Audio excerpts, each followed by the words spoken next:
please welcome Dawa.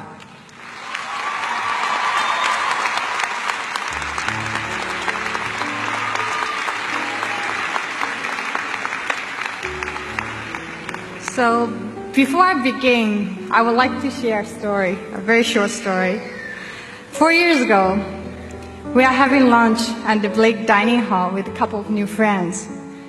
And this is first week of class, and we are all nervous, worried, and anxious. And all of us are wondering if we choose the right school or not. And that moment, a woman walked up to our table. And she introduced herself to us. And guess what? That woman was President Larry. And shockingly, she knew our names before we even knew who she was. And that moment, and ever since, we knew that we belonged at Bay Path. And thank you so much for Dr. Larry for being such a wonderful leader and a role model for all of us. And thank you for introducing me. And I feel really humbled by your words. Thank you.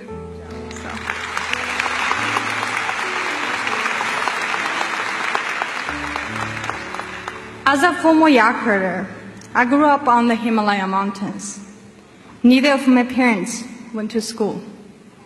I thought it was impossible for me to get any kind of education. Somehow, it's a long story. After 3 days of bus ride, a 20-hour flight, I finally arrived here 4 years ago. I was excited and terrified at the same time.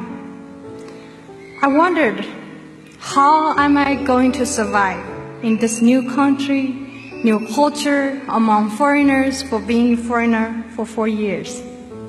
And English is my third language. I told myself to hope for the best and expect the worst. I was worried that I would be bullied by some mean girls like those I saw on Gossip Girl when I was learning English. But I had a big dream, a strong sense of passion and willingness to take all the risks necessary to learn what I need to know to make a difference back in my community in Tibet. And Bay Path heard my story and believed in my dream and gave me an opportunity of a lifetime, a double major in marketing and small business development. In my second year, I launched Chinle, a Tibetan bronze art business with a mission to empower Tibetan artisans and provide employment opportunities for them.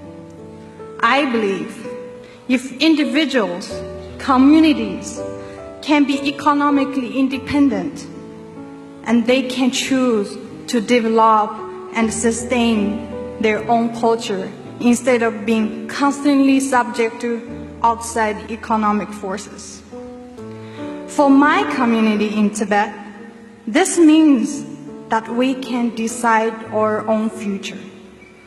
We can make a sustainable living through arts and crafts instead of returning to destructive sources of income, such as hunting and logging. In my third year, I got a paid internship as a producer at the Smithsonian Institute in Washington, D.C.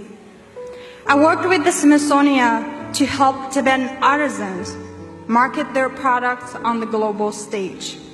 With the help and support from the Smithsonian, I made 8 documentary films to tell the stories of these artisans, to show the world their mission to change the world in their own ways through art and crafts.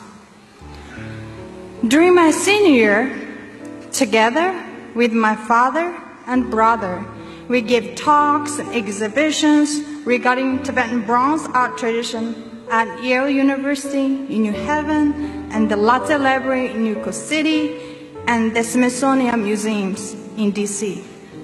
After our last talk at the Smithsonian, we had a dinner with our provost, Marcel Olson, Dr. Jarvis, Jill Bonner, and They came all the way to DC to support us. I remember that moment. My father was teared up with joy.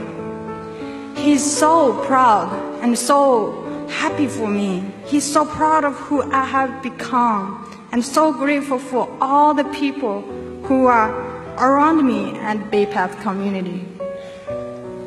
I always joke about me being a failure at yak herding and Tibetan traditional art. And that's why my parents are going to let me go so far away to the completely opposite side of the world. Today, I'm going to tell you, I'm so glad that I was not good at yak herding or traditional art. Otherwise, I won't be here today receiving a college degree or giving this speech. I was not alone on this journey, long journey for higher education. It has been a team effort the entire way. I'm so grateful for all of the people who have supported me and encouraged me on this journey. Everything I have achieved is a fruit of your compassion and love. 4 years have passed in the blink of an eye. I really wish time can go slower, but didn't. As Bay Path Wildcats, we are meant to be leaders and advocates for the community that we care and love about. As Wildcats, we are inspired to be bold and go beyond what is expected for us. At Bay Path, we are taught to be compassionate and open towards ourselves and others around us. Here we are, surrounded by a community full of people who became our friends and mentors for the last 4 years. Here we are, standing full of confidence and humility. This is not end. This is the beginning. If any of you ever want to visit Tibet, I will always keep a room for the members of Bay Path community. And congratulations for the class of 2017.